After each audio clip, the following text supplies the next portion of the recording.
Um, Get me off track now. Sorry. Got to remember my lines.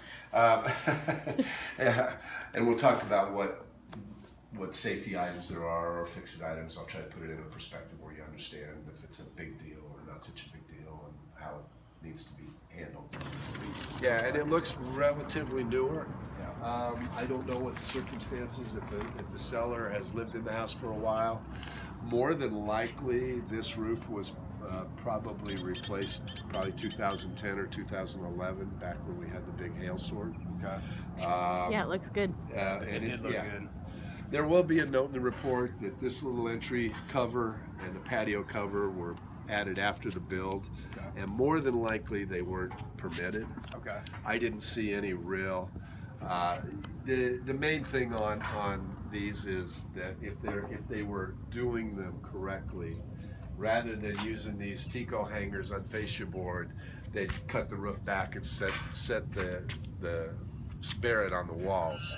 So, and the same with the patio. That being said, it's not going to fall down. It's not going to go anywhere. But I'm going to tell you that it probably wasn't permitted and isn't up to standards. But it doesn't have to be removed though. No, no. Oh, okay. And there's no jurisdiction that's going to come in and the code police and tell you got to take them out. And structurally, I got up and walked on them. Everything looks okay.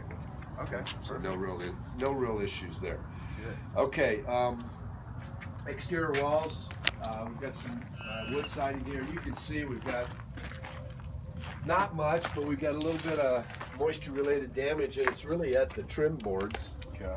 So it'd be easy enough if you wanted to replace those.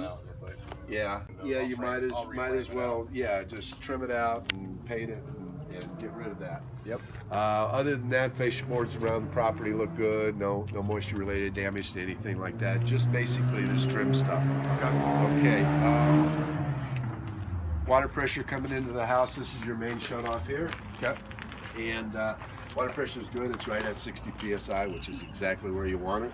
It's going to fluctuate throughout the day. I mean, if you checked it 4 times during the day, you'd probably see some variation, but it's within what we look for. What is that busted cap? This here? Yeah. Well, it looks like at one time, and you said something about grass. System probably. Yeah. Well, there's the sprinkler system's in disrepair. It's been disconnected. You do see some sprinkler heads here, so you might be able to get in there and hook a water supply up here and see what you got. Yep.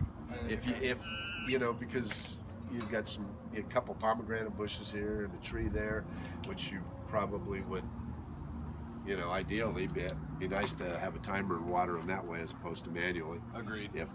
So. In the report, I'm just going to tell you right now the sprinkler system's in disrepair, and you've got a timer clock over there that isn't working either, and so you'll have to, at some point, unless you're going to keep it like this, you probably have to do some work irrigation-wise. Yeah. Let's see.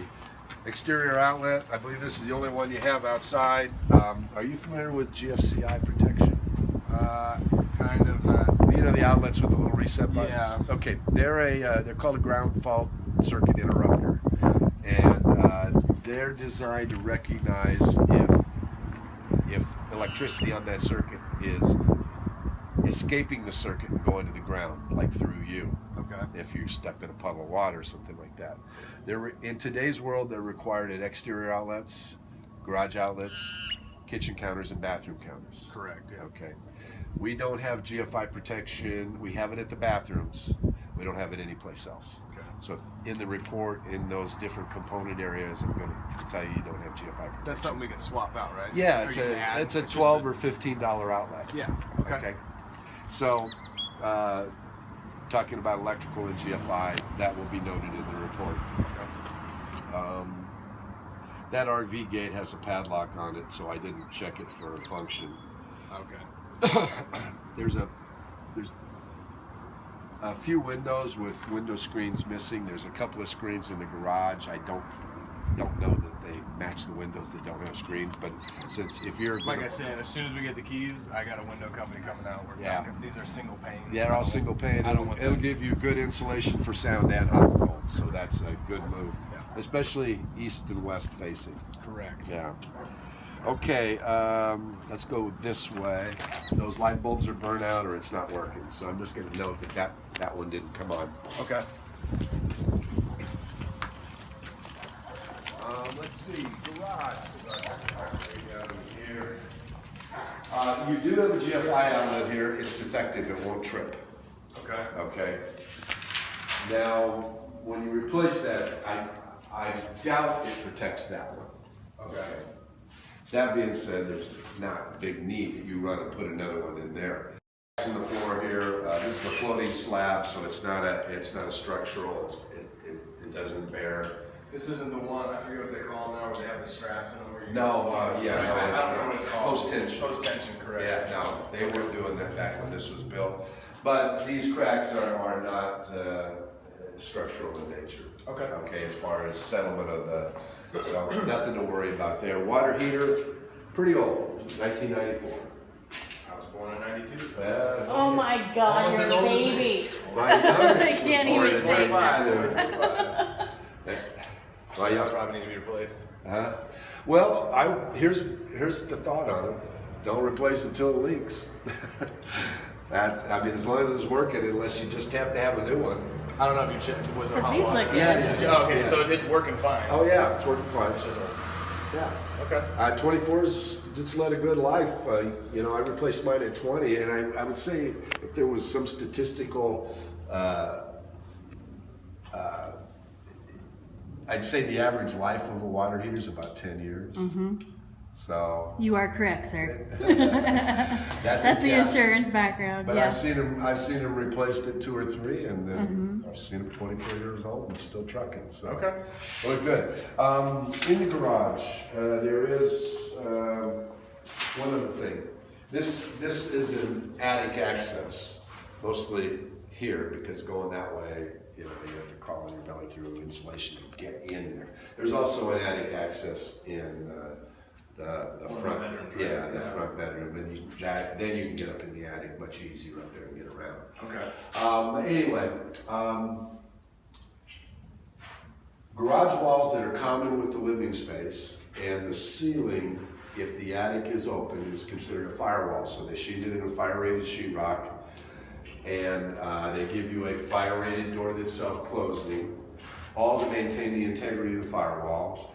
Fire starting garages more than other places. This doesn't fireproof the house from the garage, but it slows it down. Correct. Well, this is not fire-rated material. That's As in wood. the cover? Yeah, Okay. the wood. So what you do is, if you have access to sheetrock, you get a piece of fire-rated sheetrock, you take that out Just plop it up and there. plop that up there. If you don't, go to Home Depot and measure it and have them cut you a piece to the size you need, unless you want an 8-foot piece in here that you don't have anything else to do with. So I'm just going to note that that's a violation of the firewall, and recommend that you replace that with fire-rated material. Okay. Okay. I don't know if you know this, Cindy. Look, did the homeowners add this electrical after? Oh yeah, that's been added after. It doesn't look. Well, it's exposed. Everything looks fine with it. At least it's in conduit. Correct. And the wiring to the outlets and everything is right. Okay. So for what we can see, it looks okay. Visually, okay. Right on. All right, let's go this way. It's got power to it. It's just not. Oh, for the nothing going on. irrigation? And then there's just going to be a note. We've got exposed electrical wiring here. Okay. That can be a hazard, okay? Correct. So that needs to be brought up, and those need to be stuffed in there and all that. Electrical panel, we got a couple of wiring issues. This outlet, our breaker is a 30 amp breaker. And if you look at it, you can see, and I'm gonna turn, let's see, I gotta turn off the ones they had off. I think it was those, and that one. Anyway, you can look at it, you see you got a 15 amp, you got a 20 amp, you got a 30 amp, you got 60, you got 50. Each, as the amperage ratings go up, the size of the wire that Should be a thicker gauge. should be bigger, yeah. So what we've got here is we've got a 12 gauge wire that's really designed for 20 amps, not 30. Okay. So the easiest thing to do is just to change that breaker out to a 20 amp breaker. Will that be okay? Or Well, it depends things will on, just blow quicker? you know, it depends on what it's, no, well, yes, if it's, it says, Close? no, it says lighting. So yeah, as long as okay. it's not like going to a compressor or to something big. So yeah, if it's just lighting or just outlets, 15, 20 amps, no problem. So you don't need to change the wiring out, just change the breaker out. Are these ones the same too, or no? No, those are fine. Okay. Yeah, It's just that random one. Just this one, and then one of these two is double tap, meaning it's got two wires, 2 circuits attached to it, and it's only designed to take one. Like a jumper. Well, no, what they did was rather than, when they added a circuit, rather than adding another breaker, they just double tapped into that one. Oh. And these are not designed to take 2 wires to them, so it can be a fire hazard. Oh, cool. Okay. Get that fixed. Yeah. It's pretty But easy those though. are relatively minor fixes. Okay. Okay. Drop that puppy on there. Yeah. But I got up and walked on it. I mean, just don't put 10 people up there. Okay. You know. One thing I've neglected to mention to you with the hose bibs, in today's safety world, they require an anti-siphon valve on them. It's about a $7 item at Home Depot that you can screw on there, so there'll be a recommendation for that safety upgrade. Okay. It will be noted that this is an old-time slider. The slider's mounted on the outside. Okay. A little more of a security risk than the ones mounted on the inside, because you can just pop this off out here. Now they've got a little lock pin in here which would prevent that or help. But normally the fixed portion's on the outside, so if you want to take this off, you got to take the fixed portion off first before you can get the sliding portion out. So it'd just be a note that that's We're replacing that too. Okay. With the windows. Screen missing also for the slider. And I think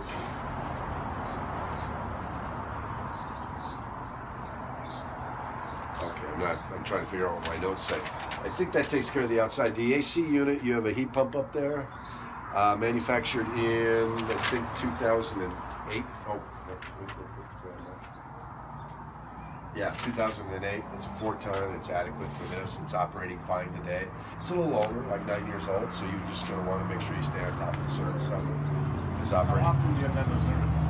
Well, if you talk to the guys who are selling the service, they say 2 times a year.